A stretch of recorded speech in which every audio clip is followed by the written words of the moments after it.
Chapter 3 किस्मत का पिटारा। Lucky bank के अंदर दाखिल हो तो गया था, लेकिन जब मैनेजर ने उससे उससे पैसे निकलवाने के लिए कार्ड मांगा तो उसके पास कार्ड नहीं था। उसकी फटी हालत देखकर पहले ही मैनेजर को गुस्सा आ रहा था, और अब ऊपर से लकी ने ये डिमांड रख दी कि वो फिंगरप्रिंट से पैसे निकालना चाहता था। लेकिन पानी तब सर से ऊपर निकल गया जब उसकी उंगली मैच ही नहीं हुई। मैनेजर ने फ़ोन निकाला और पुलिस को फ़ोन लगाने लगा। अरे अरे, ये क्या कर रही हो? देखिए सर, मेरी बात सुनिए। मैं कोई क्रिमिनल नहीं हो सकता है कि मैंने गलत उंगली लगा दी हो। बस आप मुझे एक लास्ट बार फिंगरप्रिंट लगाने दो प्लीज़। लकी ने उसके सामने हाथ जोड़ते हुए कहा। अगर ये उंगली भी नहीं लगी ना, तो फिर ये मत कहना कि मैं अगली उंगली ट्राई करके देखता हूँ। बार बार ऐसा नहीं चलने वाला। अगर ये वाली काम नहीं की तो मैं सीधा पुलिस को फ़ोन कर दूंगा, मैनेजर ने लकी को धमकाते हुए कहा। उसने अपने एक हाथ में मशीन और दूसरे हाथ में मोबाइल पकड़ा हुआ था। उसकी स्क्रीन पर उसने पुलिस का नंबर खोल रखा था और उसका अंगूठा हरे बटन पर ही टिका हुआ था। इधर लकी ने फिर से अपने सीधे हाथ की उंगली को अपनी पेन से साफ किया और भगवान का नाम लेकर उसे उस मशीन पर लगा दिया। जैसे ही उसकी उंगली उस मशीन पर पड़ी, उसकी अब की बार फिर मशीन में से एक आवाज़, और वो चमक कर हरी हो उठी थी। तभी मैनेजर के मोबाइल पर मैसेज आया। मैनेजर ने उस मैसेज को पढ़ना शुरू किया। वेरिफिकेशन सक्सेसफुल, खाता 1, नाम लच्छन लाल अग्रवाल, खाता नंबर 01104। जैसे ही मैनेजर ने इस मैसेज को देखा, उसकी आंखें फटी की फटी रह गई थी। उस मशीन पर चमकती लाइट को देखते ही लकी की आंखों में भी चमक आ गई थी। लकी उस हरी बत्ती को देखते ही झूम उठा था, और फिर उसने मैनेजर को घूर कर देखा। उसके दिमाग में वो सारी बातें चल रही थी जो मैनेजर उसे अभी थोड़ी देर पहले सुना रहा था। इधर मैनेजर ने भी उसके आगे हाथ जोड़े और से खिसियाकर हंसते हुए कहा, लक्ष्मण सर, प्लीज़ मुझे माफ़ कर देना। मैं इस ब्रांच में नया नया आया हूँ और इसलिए मुझे मालूम नहीं था कि आप कौन हो। मैं इस ब्रांच का कस्टमर मैनेजर शशिकांत वर्मा हूँ। प्लीज़ आगे भी मेरा ध्यान रखना। हाँ सर, प्लीज़, सॉरी सर। हाँ हाँ, ठीक है। तुम बस मुझे ये बताओ कि मेरे खाते में कितने पैसे रखे हुए हैं, लकी ने कहा, और वो अब सोफे पर बैठ गया। मैनेजर उसके सामने खड़ा हुआ था और उसके खाते की जानकारी अपने फ़ोन पर ही निकाल रहा था। उसने अपने फ़ोन पर इधर उधर कुछ उंगलियां चलाई और बोला, हो गया सर, आपके खाते में इस बार 90 करोड़ और 80,70,650 रुपये रखे हुए हैं। शशिकांत के खुद के होश इतनी बड़ी रकम को देखने के बाद उड़ गए थे। उसे तो विश्वास नहीं हो रहा था कि इस आदमी के खाते में इतना पैसा भी हो सकता है था। लकी की शक्ल देखकर तो यही लग रहा था कि उसकी उम्र 20 से 22 साल से ज़्यादा नहीं थी।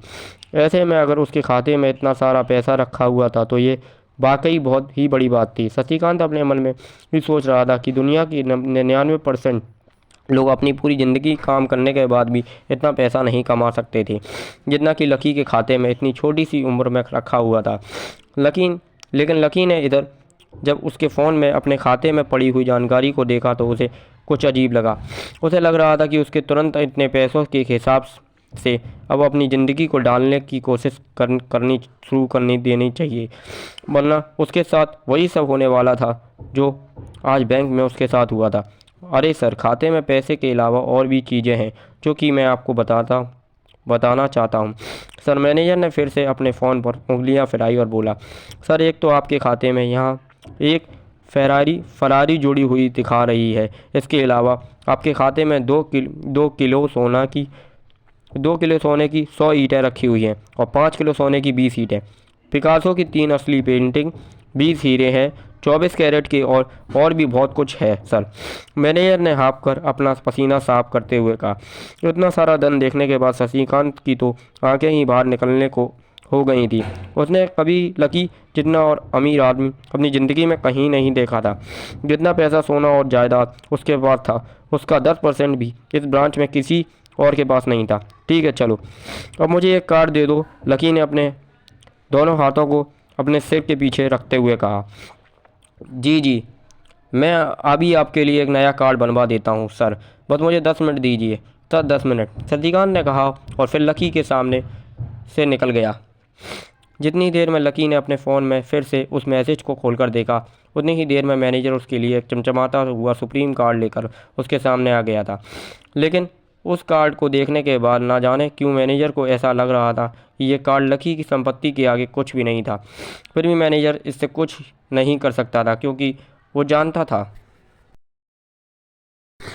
फिर भी मैनेजर इससे कुछ कुछ नहीं कर सकता था, क्योंकि वो जानता था कि उसके पास इस ब्रांच में इससे बड़ा और कोई कार्ड नहीं था। इसलिए फ़िलहाल तो वो लकी को सही यही दे सकता था। उसने उस कार्ड पर लकी का पूरा नाम लक्ष्मण लाल अग्रवाल खुदवा दिया था।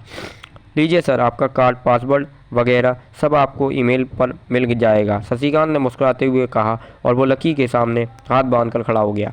उधर लकी ने उस कार्ड को उलट पुलट कर देखा और फिर अपनी जगह से खड़ा होकर वो बाहर निकलने लगा। शशिकांत का मन तो यही कर रहा था कि वो उसे दरवाजे तक छोड़ने जाए, लेकिन उसकी ड्यूटी इसी ऑफिस में थी और वो किसी को बाहर छोड़ने नहीं जा सकता था। फिर भी वो लकी के लिए दरवाज़ा खोलने के लिए आ गया था। इधर यास्मीन अपने केबिन में अपना सिर पकड़े हुए बैठी थी। उसे समझ में नहीं आ रहा था कि आखिर अंदर चल क्या रहा था।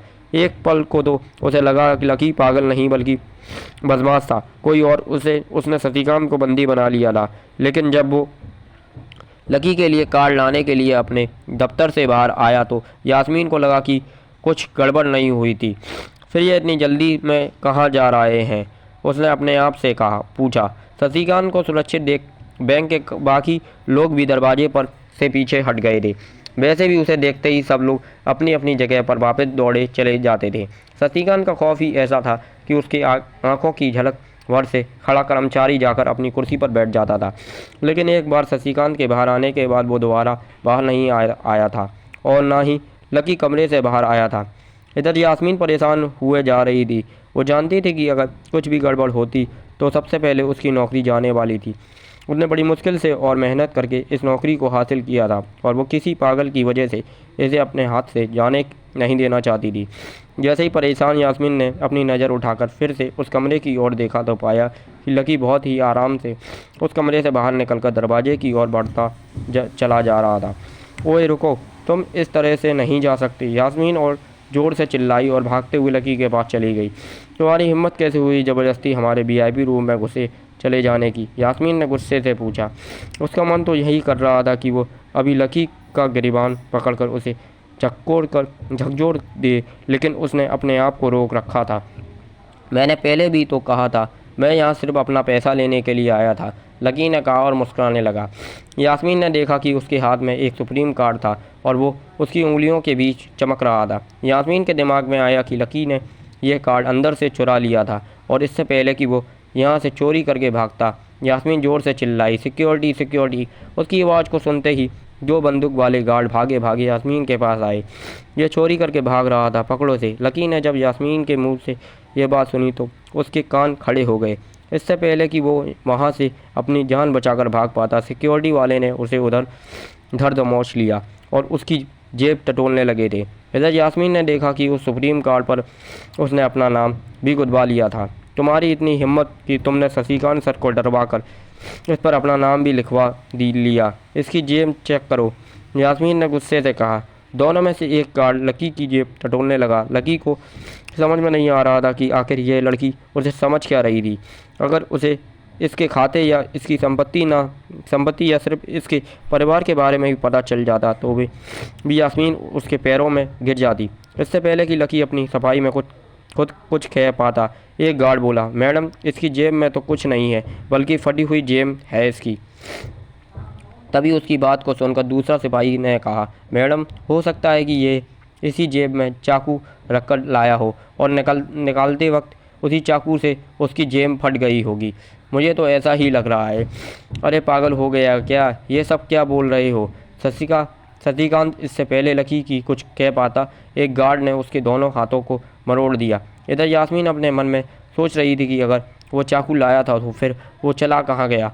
बाप रे, अचानक से यास्मीन की आंखें बड़ी सी हो गईं। उसे लगा कि लकी ने उस चाकू से शशिकांत का खून कर दिया था। यास्मीन ने तुरंत अपना फ़ोन निकाला और पुलिस को फ़ोन मिलाते हुए कहा, हेलो पुलिस स्टेशन, मैं न्यू सिटी बैंक से बोल रही हूँ। हमारे बैंक में एक सनकी चोर घुस आया है और उसने हमारे कस्टमर मैनेजर का खून कर दिया है। आप प्लीज़ जल्दी आ जाइए। यास्मीन ने इतना कहा और फ़ोन रख दिया। तब तक दोनों गार्ड ने लकी को नीचे घुटनों के बल बैठा दिया था और उसके सिर पर बंदूक रख दी थी। यास्मीन ने इतना कहा और फ़ोन रख दिया था और तब तक दोनों गार्ड लकी को नीचे घुटनों के बल बैठा दिया था और उसके सिर पर बंदूक रख दी थी। जैसे ही बाकी के लोगों ने भी अपनी आंखों के सामने ये मैनेजर ये मंजर देखा तो वो सब लोग भी लकी के आसपास घेरा बनाकर खड़े हो गए थे। अंदर बैठे मैनेजर ने जब इस हलचल को देखा तो वो भी अपना सारा सिस्टम बंद करके बाहर आ गया। अरे क्या हो रहा है ये सब, उसने ज़ोर से आवाज़ देते हुए पूछा। जैसे ही सब लोगों ने उसकी आवाज़ सुनी तो वो चौंक गए और शशिकांत वर्मा की ओर देखने लगे। देखने वाले में यास्मीन भी शामिल थी और उसने देखा कि उसका मैनेजर तो जिंदा और सही सलामत उसकी आंखों के सामने खड़ा था। सर आप जिंदा हैं, यास्मीन ने खुशी और आश्चर्य भरे भाव के साथ शशिकांत की ओर देखते हुए कहा। लेकिन अगले ही पल में उसकी खुशी की जगह दुख ने ले ली थी। उसे एहसास हो रहा था कि आखिरकार उसने कितनी बड़ी गलती कर दी थी। यास्मीन ने अपने ही जुबान काट ली थी और उसके जले पर नमक छिड़का शशिकांत ने। उसने कहा, मैं क्यों इतना जल्दी मरने लगा और तुमने ये सब क्या तमाशा लगा रखा था, उसने कहा और फिर उस भीड़ की ओर बढ़ने लगा। जैसे ही वो आगे आया उसने देखा कि उन लोगों ने लकी को गन पॉइंट पर बैठा रखा था। अरे किसने किया ये? शशिकांत तुरंत लकी की ओर दौड़ा और उसने उसके पास खड़े दोनों गार्डों को हटा दिया। फिर उसने लकी को उठाने के लिए अपना हाथ उसकी ओर बढ़ा दिया और बोला, sir I am really sorry sir, इस बेवकूफ़ी के लिए मैं आपसे माफ़ी मांगता हूँ sir, I am really sorry sir. Shashikant उसके पैरों में ही गिरने को हो गया था। लकी ने उसका हाथ पकड़कर खड़ा हुआ और फिर यास्मीन की ओर घूरने लगा। आप पूछ रहे थे ना कि ये किसने किया? इसने किया और इसने सिर्फ इतना ही नहीं किया बल्कि इसने पुलिस को भी बुला लिया है। इसे लग रहा था कि मैं कोई क्रिमिनल हूँ जिसने आपका खून कर दिया है और आपसे ये कार्ड चुरा कर भाग रहा हूँ। ये कार्ड जो आपने मुझे दिया था, लकी ने यास्मीन की ओर उंगली दिखाते हुए कहा। अचानक सब लोग पीछे हट गए, यास्मीन को देखने लगे। यास्मीन घबराई हुई थी, काफ़ी फर्श को तो कभी छत को देखे जा रही थी। यास्मीन, जो मैं सुन रहा हूँ यह क्या वो सच है? शशिकांत ने उससे घूरते हुए गुस्से से पूछा। उसकी आंखों में छुप गुस्से को यास्मीन बर्दाश्त नहीं कर पा रही थी, इसलिए उसकी ना तो लकी से और ना ही शशिकांत से नज़र मिलाने की हिम्मत हो रही थी। फिर भी वो जानती थी कि उसका चुप रहना इस वक्त उसी के लिए बहुत ख़तरनाक हो सकता है। इसलिए उसने कहा, सर मैं ये सब मेरी गलती है, मेरे मिसअंडरस्टैंडिंग की से सर मुझे लगा कि ये सब ज़बरदस्ती अंदर घुस गया है और इसने आपके ऊपर हमला करके आपसे ज़बरदस्ती ये कार्ड बनवा लिया और फिर आपको मार दिया सर, यास्मीन ने घबराते हुए कहा। उसकी डरी सहमी सी आंखों में अब आंसू भी आ गए थे। मैनेजर ने जब उसकी ये बात सुनी तो उसने अपना सिर पकड़ लिया। यास्मीन जैसे समझदार लड़की इतनी बड़ी भूल कैसे कर सकती थी? उसने लकी को पहचाना ही नहीं था।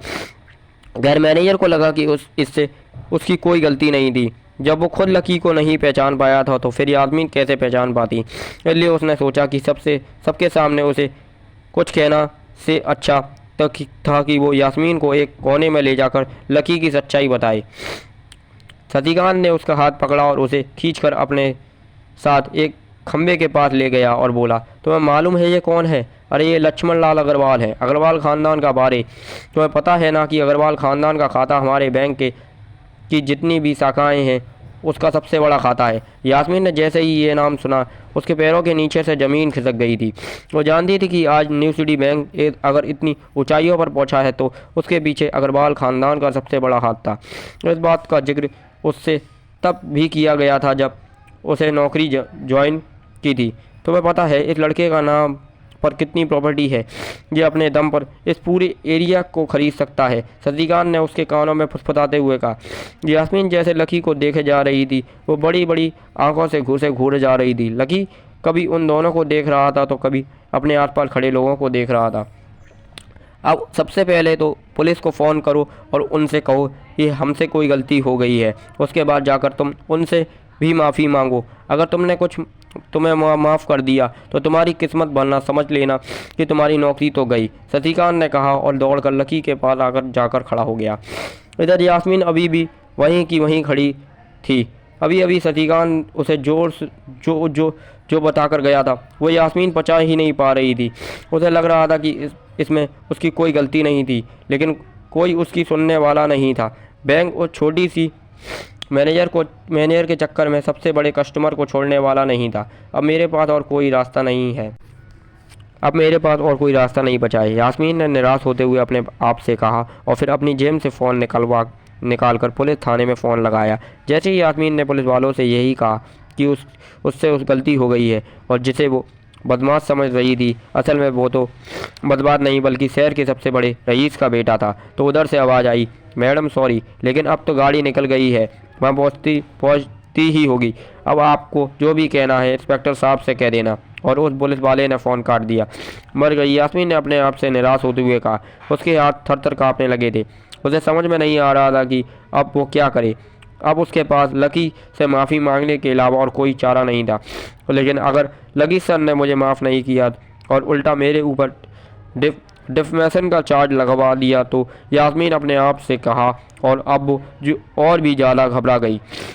उसने देखा कि लकी उसे घूर घूर कर देख रहा था। शशिकांत मलवा कोशिश कर रहा था कि वो लकी को शांत करवाने के लिए पानी पिला दे या फिर उसे बैठा दे, लेकिन लकी वहाँ से हिलने का नाम नहीं ले रहा था।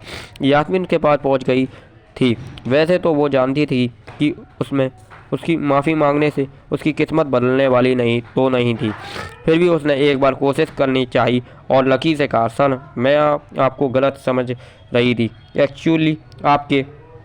यास्मीन ने उसके कपड़ों को देखा और एक सांस लेते हुए आगे बोली, सर प्लीज़ मुझे माफ़ कर दीजिए सर, मेरी इंटेंशन आपको हर्ट करने का बिल्कुल भी नहीं था। मैं तो जो कुछ कर रही थी बैंक की सेफ्टी के लिए कर रही थी, यास्मीन ने कहा और नीचे देखने लगी। इट्स ओके, कोई बात नहीं, लकी ने कहा और उसके हाथ से अपना सुप्रीम कार्ड लेकर निकल गया। यास्मीन को अपने कानों पर विश्वास ही नहीं हो रहा था कि वो मान ही नहीं पा रही थी कि लकी ने उसे माफ़ कर दिया। उधर लकी को अपने आप पर विश्वास नहीं हो रहा था कि वो रातों रात इतना अमीर हो गया है। आखिर लकी इतने पैसों का क्या करने वाला था?